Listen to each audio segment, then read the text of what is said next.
Hello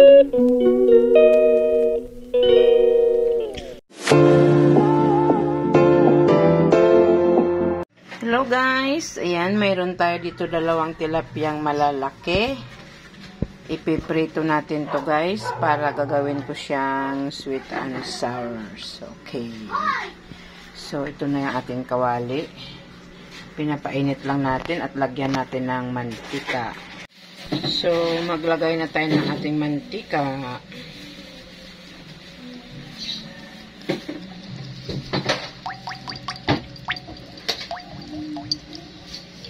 Inubos ko na siya guys. Ayan. So ayan, okay na yung ating mantika. Maglagay na tayo ng ating tilapia.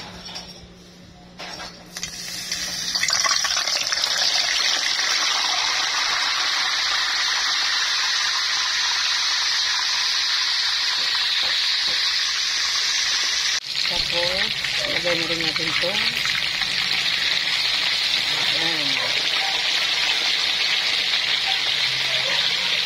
Ayan ang ating piniprito.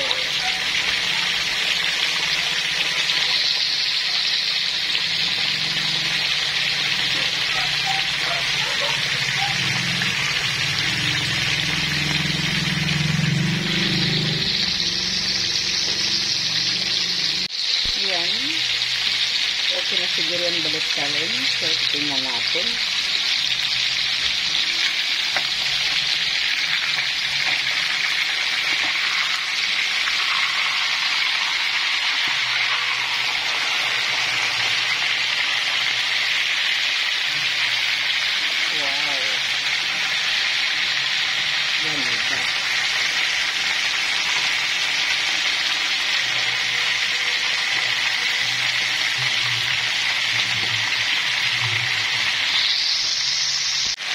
So, ayan na. Nabaliktad ko na silang dalawa. Ayan. Mahirap baliktad rin yung isa na isang kamay lang. So, ayan.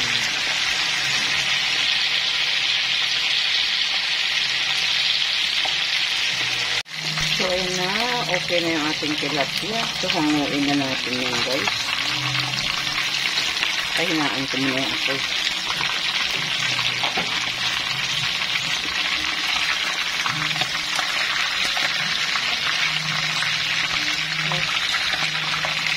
Ayan.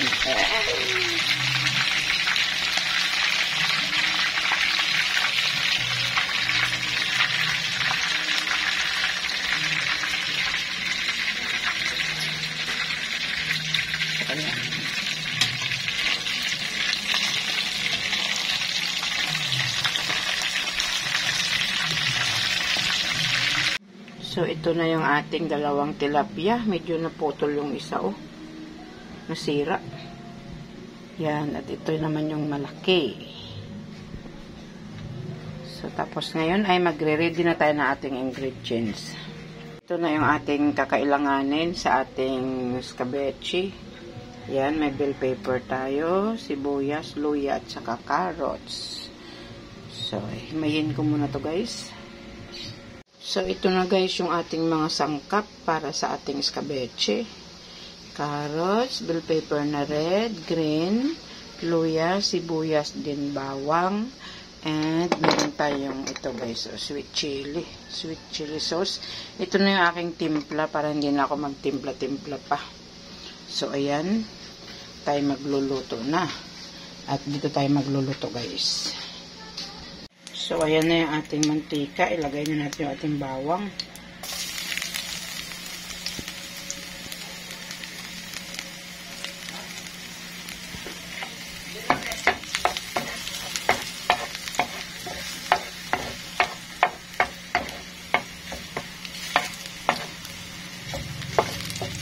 Tayin natin konting brown para mabango siya.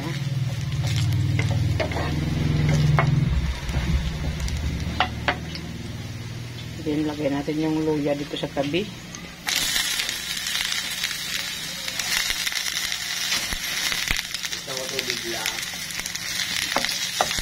Ayan, So, ayan. golden brown na yung ating bawang. Lagay natin yung ating luya dyan.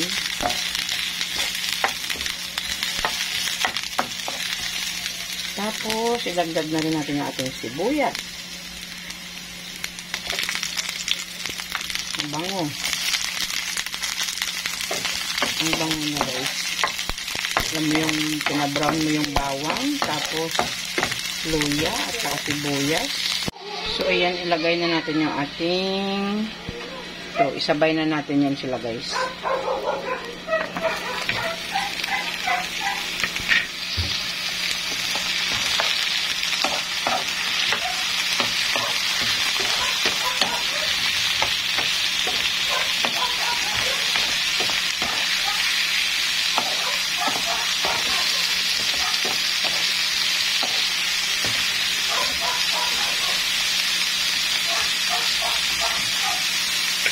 Hinaan natin yung apoy.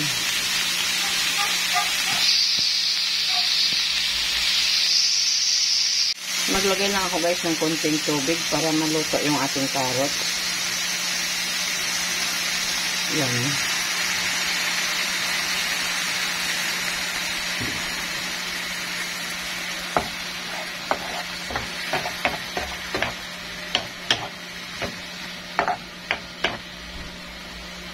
At lagyan natin ng konting asin at paminta.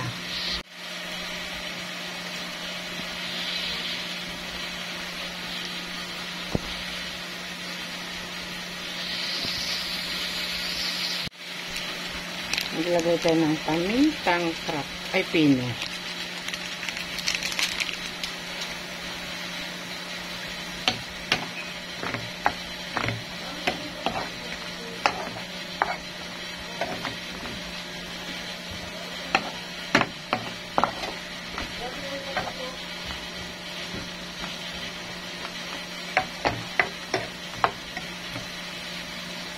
So ngayon guys ay ilalagay na natin yung ating sweet chili.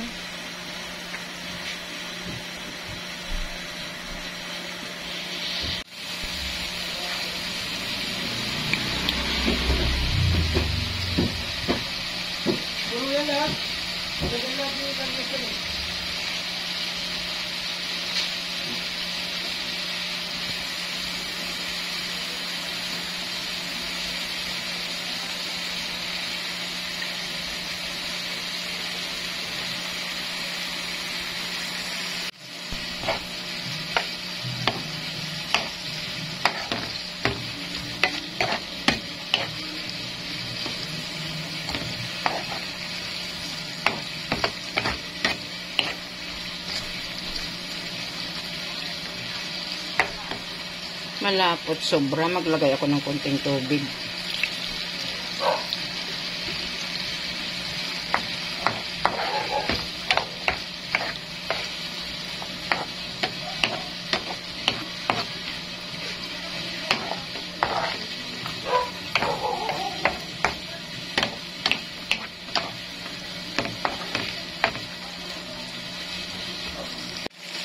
Maglagay ako guys ng konting suka para hindi siya maasim.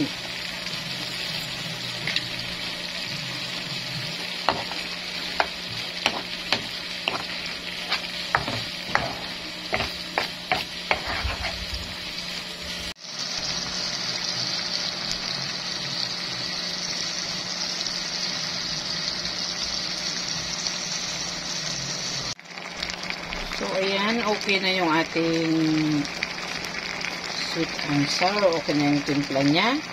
Lalagay na natin ang ating isda. Yes.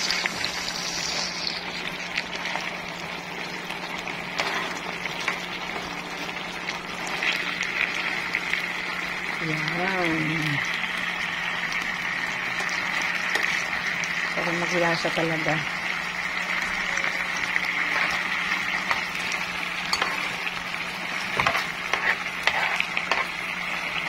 Tapos, yung isang maliit ilagay natin dito. Naputol na nga ito guys eh.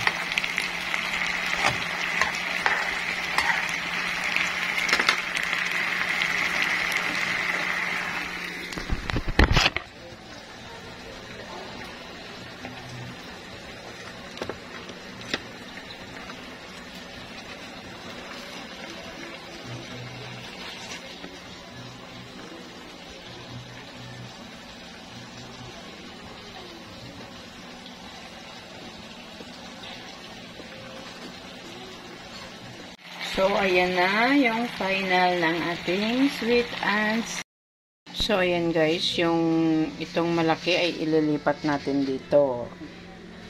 Yan. Tapos, itong maliit ay uulamin natin. Okay. Kakagutom.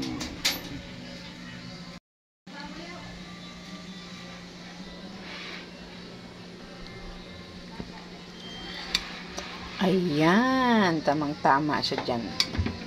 Lagyan natin ng ibang sauce. Okay.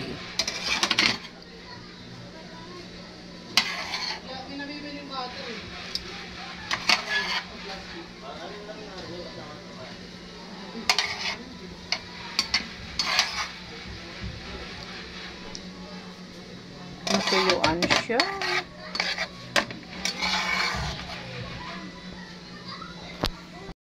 So, ayan na yung ating sweet and sour. Diyan na siya nakalagay, guys. Okay. Okay na tayo. Tara, guys. Yum, yum, yum. Ako'y nagugutom na.